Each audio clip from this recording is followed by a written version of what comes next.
A rising star. Well, she's really, in a scant few years, one of the leading lights of the Royal Shakespeare Company. And last year, she conquered a much larger audience with her performance in the television adaptation of D.H.Lawrence's The Rainbow. I wish we could go away together. Oh, I'd love that. Where shall we go? Dorothy has a cottage. Oh, yes, let's. What will you tell your family? Tell them I'm going to London. I suppose we should get married. I don't think I want to marry you. Why not? Because it's so magnificently free as it is. It's a pity to draw attention to it. But I'll tell you if I ever want to marry you. So welcome, Imogen Stubbs.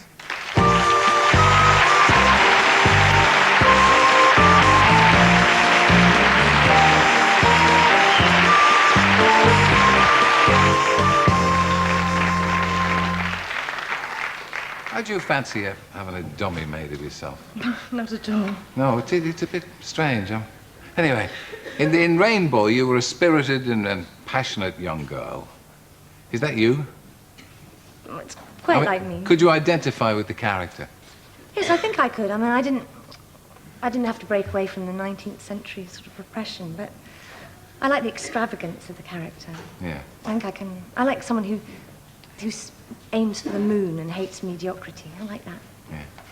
But of course, the question you've always been asked, and I'm sure you're fed up answering it, but the press made a little bit of a fuss as they would, over the nude and the lesbian scenes in it. I mean, how did you answer that? What was your reaction to that? Oh, I mean, I think they made such a fuss it became silly. And there was one incident when they were referring to something about rabbits, some really trivial incident during the shooting about rabbits, and they called the Rainbow that raunchy nudo-lesby bunny series or something. Yeah. D.H.Lawrence would have liked that. I think wouldn't he'd he? like that very much. Yeah. But it's not easy to play nude scenes, is it? Or do you enjoy it? No, I don't know. It isn't easy. I don't, yeah. I mean, did you look at my body first. No, did you look at it afterwards? I mean, did you look at the series afterwards and say, oh, God, there I am with my clothes off? That kind of thing, no? Yeah. Yeah. I did a bit. I mean, it's like looking at a wax model of yeah. yourself. You think, oh, God, I didn't know I had those Yeah. features. That's right. No, it is true. You never, I mean, it's all right for you.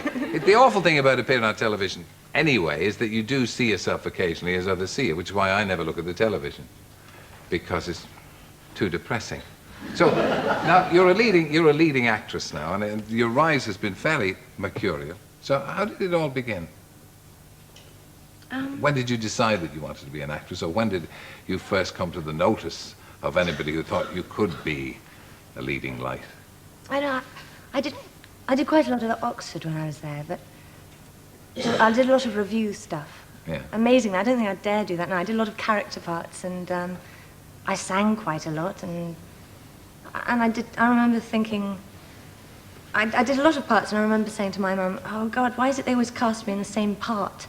And she sort of said, maybe it's because you always play each part exactly the same way. And so I think that was when I decided that I should go to drama school, and then sort of... That's mothers for you, isn't it? Mothers for you.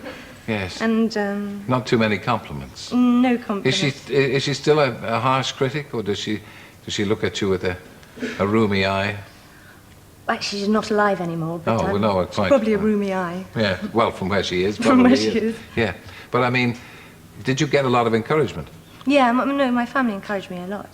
And I think they were very keen that I went to RADA first, or to drama school first, just to be brave enough to make a fool of myself in a safe place, and, you know, so that when you actually do it professionally, you're not taking too many risks without having experimented first. Yeah, I mean, when you were very young, were you a show-off, or... Yeah, I think I was a bit of a show-off.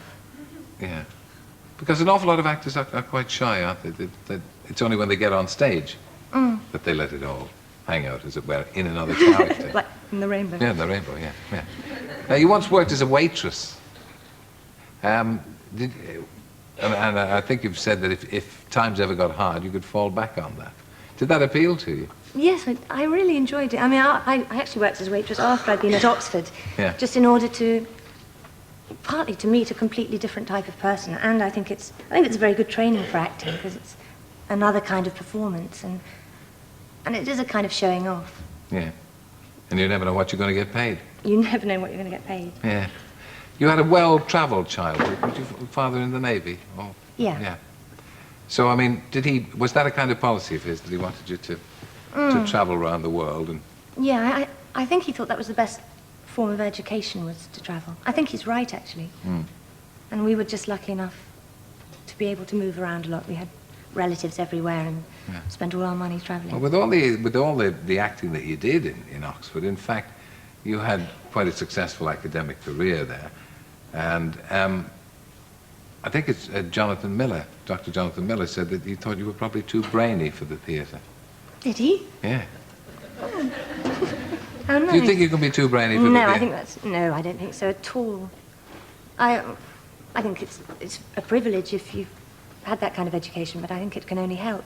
Actually, I think it makes it a disadvantage sometimes. And doing Shakespeare, I could probably write quite good essays on some of the plays I've done, but to act it, it's terribly difficult to be able to turn something from the page into a real character who people really believe that they say those things and feel those things and exist in that context. I think that sort of cerebral approach is almost a disadvantage.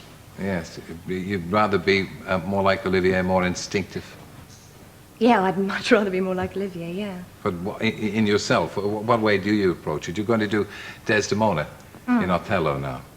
So, I mean, the danger is, isn't it, to try and bring something new? Yeah, because especially, I mean, when I was at the RSC before, I was lucky enough to play characters on the whole who nobody else had played, so nobody said, but Peggy Ashcroft did it so much better, and suddenly, you know, you do inherit the sort of precursors who've already played those roles, and you're very aware that people might be thinking, but so-and-so did it better, and then you become gimmicky for, you know, just to be original. Of course, have you thought of bringing anything different to Desdemona? I don't know. I hope I'm not too plaintive and simpering, and it's hard playing a good person. You think she's a bit mimsy? No, but Iago's so interesting. It's like sort of, I'm sure in Batman, you actually want to see Jack Nicholson the whole time. You don't want to see the goodies. That's and I think it's the same with Iago. You actually probably think, oh, get off, Desdemona, you're so boring. Stop crying. Yes. It's Ian McKellen is Iago. Oh, Save the Rose, of course, yeah. Are you going to be wearing T-shirts with messages on them when you're playing Desdemona? No, I don't think so. Ian is a man great T-shirt man. He's a great cause man, isn't he? No, he's terrific. I think he's going to be really good as Iago. Well, you're going to be great as Desdemona. As anything. It's a great pleasure to have you on the show. Thank you. Imogen Stubbs, ladies and gentlemen.